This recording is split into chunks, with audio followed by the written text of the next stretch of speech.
Hi, and welcome to Vineyard Church of Lenore City's podcast.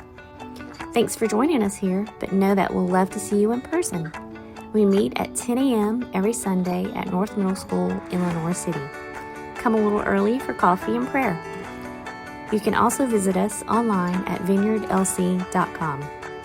Thanks again for listening, and let's get right to the message. Let me ask you a question, and I want you to be brutally honest with me and brutally honest with yourself. Actually, let me say not brutally honest with me. You don't have to respond audibly.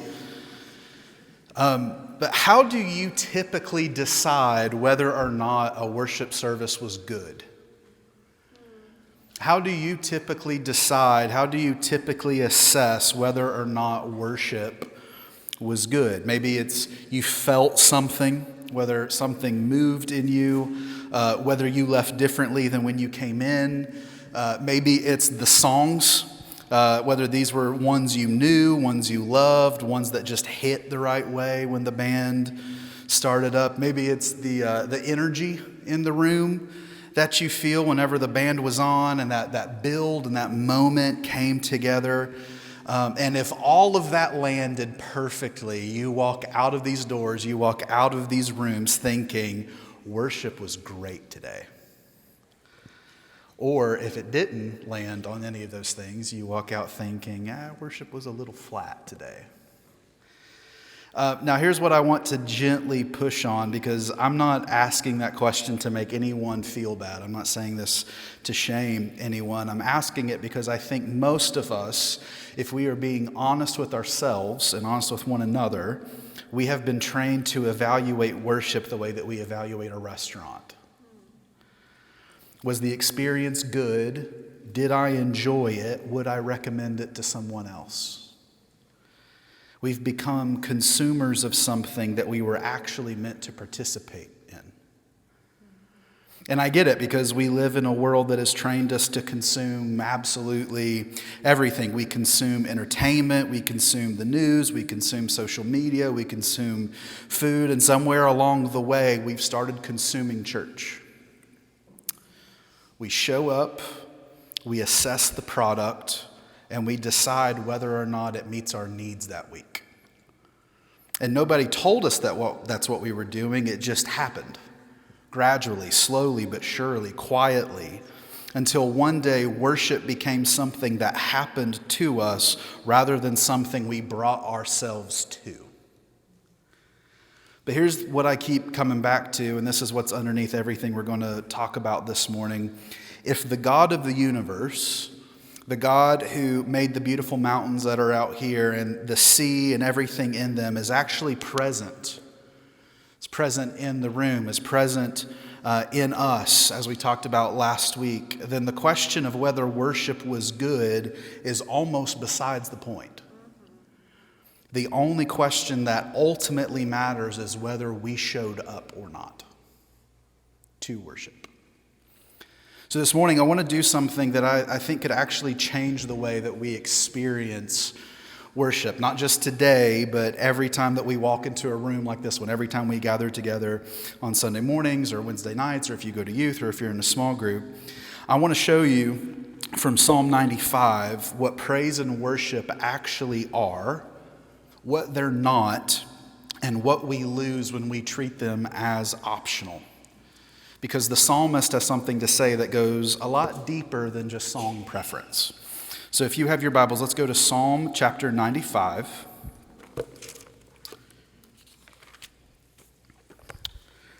And this is what he says.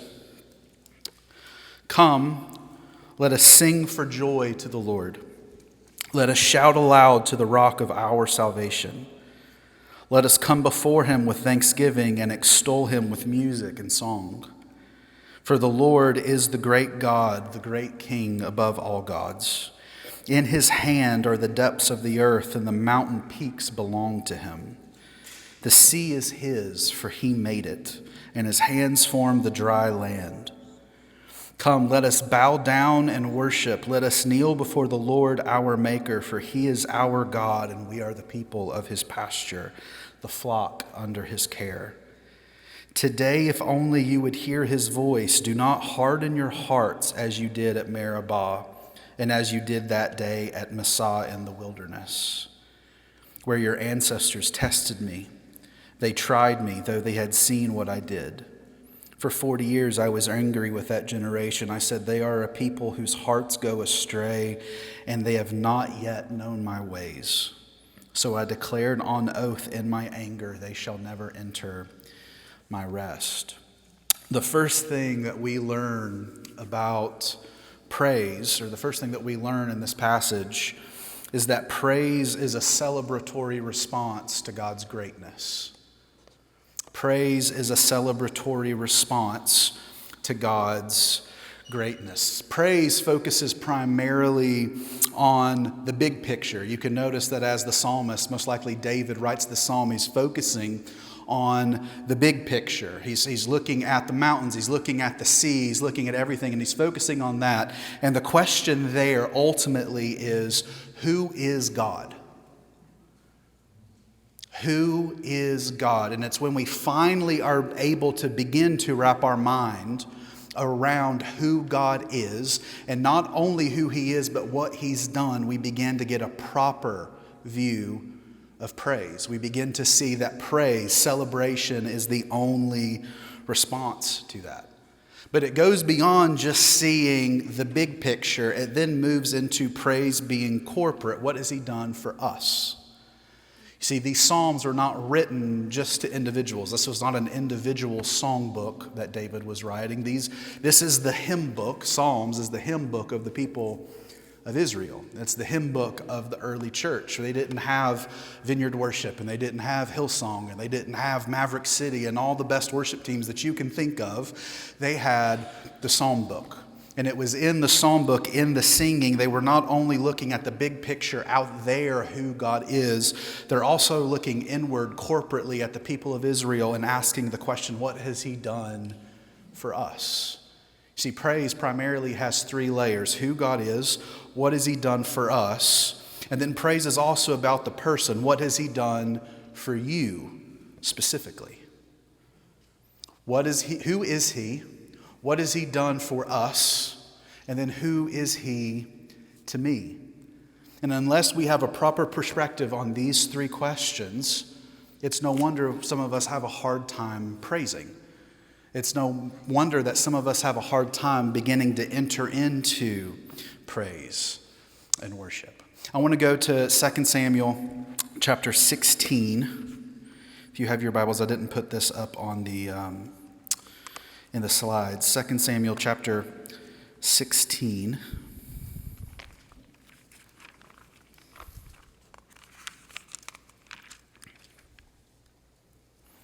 I'm sorry, it's actually 1 Samuel 16.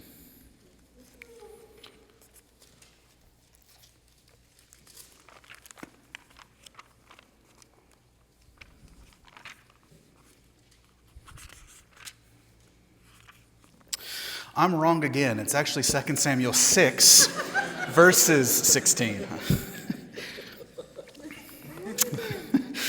I'm like, I know the story. I'm having a hard time with the neighborhood. Let me get it. I know the address. Let me get there. 2 Samuel chapter 6, verses 16 through 23. Look at this. This is David's picture of what praise looks like. Earlier in the story of Israel, the Ark of the Covenant was taken from Israel. They were defeated in battle. The Ark of the Covenant was taken into the Philistine territory. It eventually is recovered, but it's not welcomed back into Jerusalem.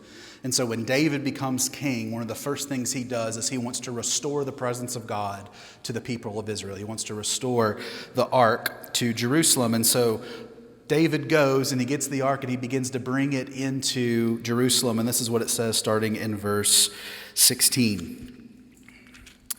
As the ark of the Lord was entering the city of David, Michal, daughter of Saul, watched from a window, and when she saw King David leaping and dancing before the Lord, she despised him in her heart. They brought the ark of the Lord and set it in its place inside the tent that David had pitched for it, and David sacrificed burnt offerings and fellowship offerings before the Lord.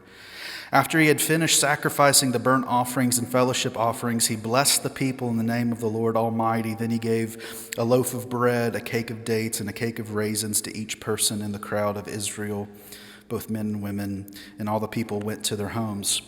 When David returned home to bless his household, Michal, his wife, daughter of Saul, came out to meet him and said, "How the king of Israel has distinguished himself today, going around half naked in full view of the slave girls and of his servants, as of any vulgar fellow would do."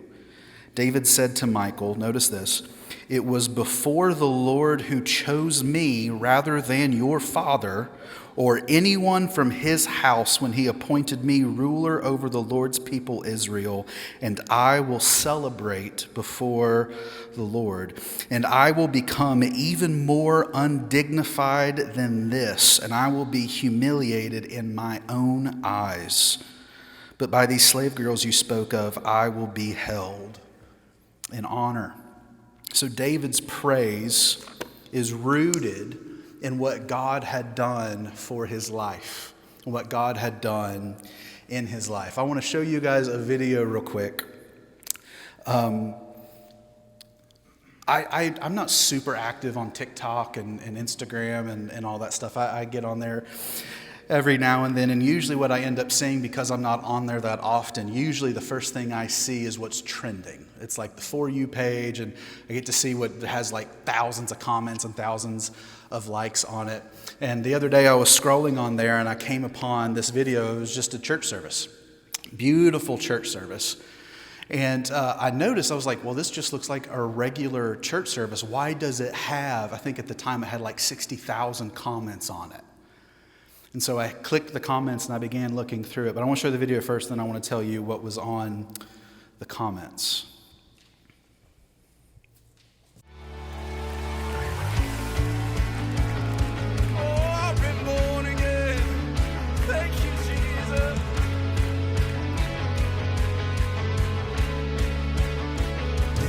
Took away my sin, and you nailed it to the cross. You got me running out the grave. Hallelujah, here I come. Come on, sing that. Because you took away my sin, and you nailed it to the cross. You got me running out the grave. Hallelujah, here I come. Because you took away my sin, and you nailed it to the cross.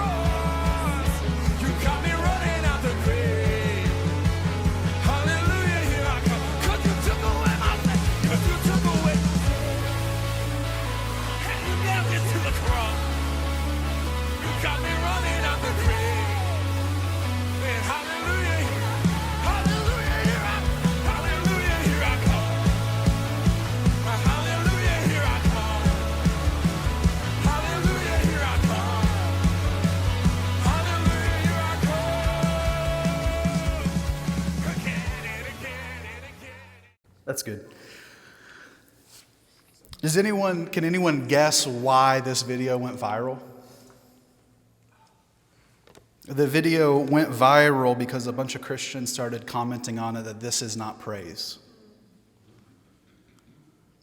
A lot of Christians, pastors and leaders in the church all across the country began commenting on this, that this is not worship, this is not authentic, this is not praise. How dare you do this in the house of the Lord? This is a rock concert. This is not a church service. And the thing is the young man who's actually leading worship in that video began to comment and interact with certain people on the things. And one of the things that he said was, "You don't know my story. You don't know what the Lord has set me free from. Those who have been forgiven little love little. Those who have been set free from things that have kept them in bondage. This is what it looks like when someone has been set free from something." I don't know if you guys have ever been around someone who at one time was addicted to drugs and then they get set free from it. This is what praise looks like. I don't know if you guys have ever seen someone get up out of a wheelchair after they've been healed before. This is usually what it looks like. I don't know if you guys have ever seen someone who was blind and then now they see again, or they were deaf and now they hear again. This is what the praise typically looks like. We cannot, when it comes to praise, when it comes to worship, we cannot let what other people think rob us of what He's due. You see, because you specifically, you, point to yourself, you, me, or say me, okay, me. I alone have a unique praise that I can offer God that is different from the unique praise that you offer God. And when we withhold that praise, we rob God. Think about it, what I said earlier. There's three primary questions when it comes to praise. The first question is, who is God? The second question is, what has He done for us? And then the third question is, what has He done for me? And the thing is as I look over the room, I've talked with most of you guys and heard most of your stories of things that the Lord has set you free from, things that the Lord has healed you from. But even if you personally have not experienced freedom in your life, there are other people in this room.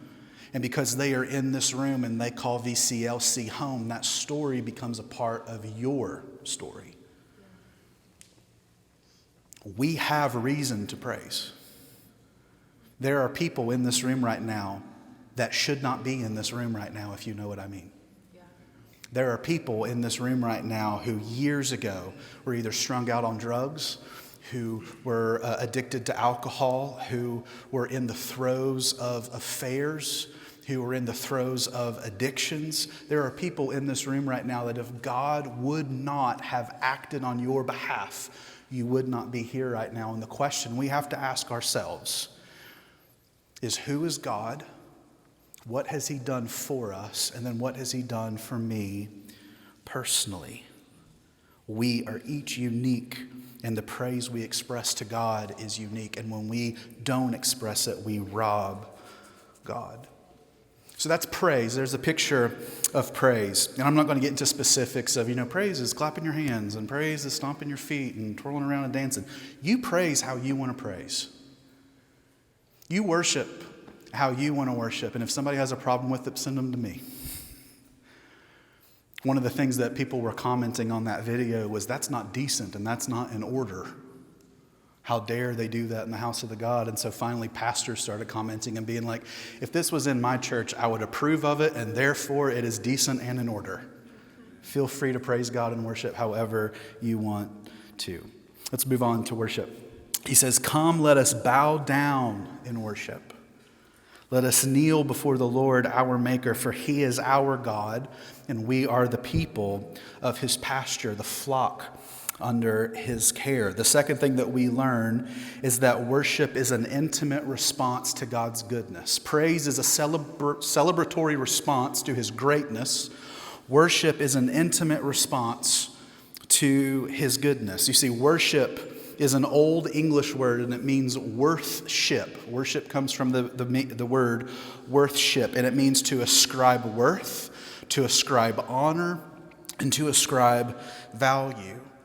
I want you to notice that David connects this idea of worship or worthship to kneeling and to bowing. It's a posturing of the heart. Both of these images are ideas of surrender and honor. It's the picture of, in the Gospels, right before Jesus is crucified, that Mary comes in and she breaks the jar of perfume on Jesus' feet, and she kneels down on her hands and knees and begins to wash His feet. It's an image of surrender. It's an image of service. If you want to know how we serve the Lord, one of the primary ways that we serve the Lord is through worship. It's giving God what He's due. I've said this before, that when we gather together as a people, when we gather together as a church, our liturgy in the Vineyard movement is we give to God in worship. We receive from God in the teaching of the Scriptures, and then we receive from one another in the power of the Spirit through prayer, ministry, through laying hands on one another. And I've seen this tendency over the years that worship is treated as this secondary thing. It's less important than this. And the thing is like, it's great that we come to eat, but we also have to come to serve. We often miss the first part of service because we think that it's okay to miss the part where we give something to God, but we're here to receive from God. I would argue that the most important thing that we do as a church when we come together is to give to God. I'm not talking about finances. I'm talking about giving honor and glory and worship and praise to God. I want you to notice the intimate language that's in this passage. He says that we're a flock under the care of a shepherd. There's a lamb on the farm that Ashley and I live on right now. Okay, there's a baby lamb. Her name is Flower. She's a black lamb with a white spot on her forehead, and she looks like Flower, the skunk from Bambi. And she is adorable. She'll bite your toes off if you're not paying attention, but other than that, she just runs around and chases the dogs, and then the dogs chase her. She is adorable. And the thing that I have noticed about sheep is that sheep are totally dependent upon the goodness of the shepherd, which is why they stay close to him. Sheep can't defend themselves. If a wolf gets into the herd, they totally rely on the shepherd to protect them. They rely on the shepherd to lead them to water to drink. They rely on the shepherd to lead them into clear pastures where they can eat. The shepherd will sit down and the lambs will gather around him. The little ones will usually nestle up closer to him. It's a picture of intimacy here. Worship is a picture of intimacy. It's an intimate response to God's goodness. You see, praise is about what God has done and who he is, but worship is about who he is to us. Worship is not, I need to be super clear about this. Worship is not a style of music. Worship is not a style of music, but a posture of the heart and life before God. Listen, if worship is a style of music, okay? If worship is a style of music, then my response to God's goodness is limited by a playlist of preferences. If worship, if they didn't play my song today, and because they didn't play my song, I couldn't get into it. I hate when they do that song, whatever that song is, and so I can't get into it. Why don't we do more upbeat, fast songs? Why don't we do more slow, intimate songs? The minute that we start getting into those conversations, worship then depends on a playlist of our preferences, not on his goodness. Now listen, if I said, get out a sheet of paper and I want you to write your favorite worship song, we would have a catalog of 300 songs in this room right now that I'm thinking every single Sunday, in order to get people into the mood to worship, we have to sing 300 different songs to get people to enter in, because when we were 12 years old, this song played at youth group when I went and gave my life to Jesus, and that's my song. Or this song played when I went to the Passion Conference in Christian Stanfield with the Faux Hawk, and he was just up there rocking it, and I went, I responded. For me personally, it's the old Vineyard songs, man. And I wasn't in the Vineyard a long time ago. I've only been in the Vineyard now for about 5 years, but my history with the Lord has been marked by Vineyard music. I've listened to Vineyard music since I was a little kid, before I even knew what the Vineyard was. And so whenever we sing Dwell, or whenever we sing Holy and Anointed One, or whenever we do I Love Your Presence, I'm usually a puddle on the floor, because I can remember moments in my life where I was in worship and I saw God show up and do something amazing. But I'm worshiping regardless of what is on the playlist that day. Because it's not a response to my preferences. I'm responding out of God's goodness. Worship is not only not a style of music, worship is also not about feelings. This one's big in the charismatic Pentecostal world. I didn't feel anything, so I didn't respond in worship. I believe wholeheartedly that we should expect to sense God's loving presence and power when we gather together in worship. But the second worship becomes about how I feel, the second worship becomes about what I like and what I want to hear, I have made worship about me. You've totally flipped worship on its head. And now we're expecting God to do something awesome by following what I want him to do. This is part of the reason in the Vineyard movement. In the Vineyard movement, our praise and worship has always reflected a belief in the intimacy of God. It's always reflected a belief in the fact that we have intimate relationship with God. I don't know if you've noticed this, but if you go and listen to some of the older Vineyard songs, all the songs are singing directly to God. All of the songs are singing directly to Jesus, not about him. And that has usually made a lot of people very uncomfortable. Because we'll get together and we'll sing, your name is like honey on my lips. Your spirit's like water to my soul. I'll tell you who's had the biggest issue with this is men. Men have historically had the bigger issue when it comes to worship because we think our masculinity's on the line by telling Jesus that he's beautiful. You guys know that David wrote these songs, right? Like, dude was a Navy SEAL. Dude's like jumping behind enemy lines, cutting off heads, like all this awesome stuff. And as soon as he gets done just overpowering enemies, he's grabbing his harp singing, my soul pants for the presence of God like a deer pants for the water brook.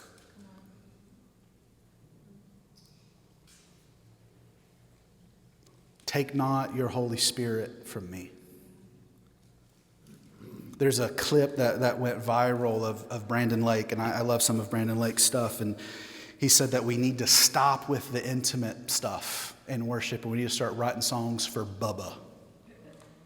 Now, we need songs that Bubba can sing, and I think the exact opposite's true. I think Bubba needs to swallow his pride and get on his knees before Jesus. We have to learn to surrender all that we are, and that also includes the way that other people see us. It also includes the way that we see ourselves. So praise is a celebratory response. Worship is an intimate response. Continuing on, he says, today, if only you would hear his voice, do not harden your hearts as you did at Meribah, as you did at Massah in the wilderness, where your ancestors tested me. They tried me, though they had seen what I did. For 40 years I was angry with that generation. I said, they are a people whose hearts go astray, and they have not known my ways. So I declared on oath in my anger, they shall never enter my rest. The third thing that we learn is that together praise and worship puts our lives in perspective.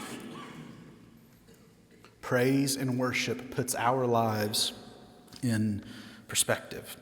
You see, David explicitly references the events that happen in Exodus chapter 17 here. Massah means testing, and Meribah means quarreling, because at this specific place, the children of Israel forgot all that God had done for them. There's a story in Exodus chapter 17 where the children of Israel, in the chapter directly before it, God promises to provide for Israel. And it literally rains birds and bread. It rains Chick-fil-A in the desert. The Lord's chicken is provided to the people of Israel in the desert. And then the next day, when things don't quite work out the way that they did before, they begin to fight and quarrel amongst themselves. They begin to focus on what's not working versus what God had already done. They begin to focus on the details where there's lack instead of looking at the place where God has provided abundance for them. And it's in that place that they allowed their comfort to dictate their obedience. It's in the place of focusing on where we lack. It's in the place of focusing what's not quite working out. It's in this place of looking and going like, Lord, you did this before. Why aren't you doing this now? That they allowed their comfort to dictate their obedience, and the result was that they were not able to experience all that God had for them. See, this whole generation doesn't go into the promised land. They don't because of this, because they didn't trust. They allowed their comfort to outweigh their obedience. And when we focus on our comfort, when we focus on our circumstance, when we focus on what's going wrong instead of who God is, we not only rob God of what he's worthy of, but we also often don't get to enter in all that God has for us. When we choose comfort over obedience, we often don't get to enter into what God has for us. And this is not to shame anyone. This has also been my story. There have been moments in my life where I've allowed my comfort to dictate how I view praise and worship. But in those moments, in those seasons, God has often brought correction in very unexpected ways. When I was 18 years old, I was volunteering at a youth camp in Kentucky. And it was one of those nights, I don't know if you guys have ever worked in student ministry, but trying to get students to participate in worship is like trying to baptize cats. It's just very, very hard to, you're like leading worship, your heart and soul's pouring out, and kids are just standing with their heads in the pockets, like thinking about the pizza that's coming up for dinner or something. And I was at this youth camp, and we were having this moment where we were in the middle of worship, and it was bugging me that no one was worshiping. Like I'm like starting to get angry that no one is worshiping. And then I noticed a couple of hands that were raised in the front. And I was like, I want to go see what's going on. I want to go hang out with my people. These are my people. I'm going to go over there and sit with them. And what I noticed when I got up to them, before I got up to them, I had grabbed one of the other camp counselors, and I had said, why is like no one worshiping? Like, why is no one participating in what's going on? And the thing that he said was, for him specifically, because he was also just standing with his hands in his pockets, was he said he didn't feel like it. He's like, it's day 3, we're at camp, I just don't feel like participating in it right now. I'm tired, I was up till 3 playing Mountain Dew Pong. If you don't know what that is, it's a lot of fun. We're playing Mountain Dew Pong, and we're up super late, and I don't feel like it. And then he started to go into this spiel about how before camp his girlfriend had broken up with him, and he thought that he was going to marry her, even though they'd only been dating for like 3 weeks before that, and she was the love of his life. And he was like, just nothing's going right, and I'm having a hard time entering in. And so he's talking, I'm noticing still at the corner of my eye that there's these hands that are just up front worshiping. And I go up to the front, and one set of hands is like super short, and the other set of hands is like up tall. And so as I get up to the front, I notice these 2 young ladies that are just pouring their hearts out. I'm talking, one of them already has a pile of tissues laying in front of her. She's just been, mass scared. She looks like a raccoon in a rainstorm, dude. Like just, it's all over the place. And she's like this. And she was in a wheelchair. And I went up to her and I was like, after service, I said, why do you worship? Like what was inspiring this? And she said, well, one, obedience. God tells me to. The second thing is that even though everything has gone wrong in my life, he's still good. And she's like, I'm still here. She's paralyzed from her waist down. But she was like, I should be dead right now, and I'm not. And that's why I worship. And then the young lady who was sitting directly next to her, as I looked at her, I noticed that she had cochlear implants in both ears. And I asked her, I said, are you hard of hearing? And she said she was deaf, 90% deaf in one ear and like 70% deaf in the other. She said, I could barely hear worship. And I was like, well, what has you worshiping? And she said, the reason why I'm deaf is because I had suffered a lot of abuse when I was a child. And the reason why I worship is because God brought me out of that situation and put me into a new family. And so I'm looking at the 2 girls up front that by anyone else's stretch of what is going wrong in their life does not compare to the 2 girls who were up front just pouring their hearts out. to God. And then I turn around and I look at the dudes who for greater or lesser, have their lives together, but they're still refusing to participate in worship.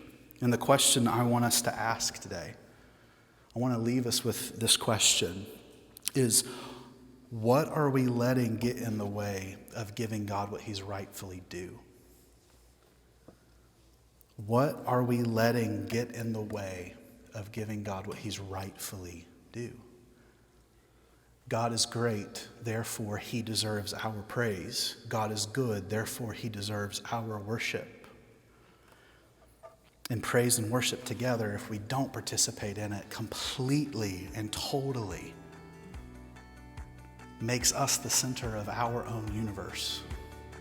Praise and worship puts things in proper perspective.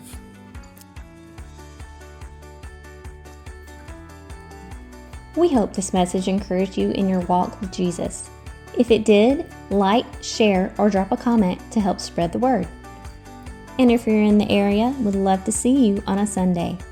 Thanks from all of us at VCLC.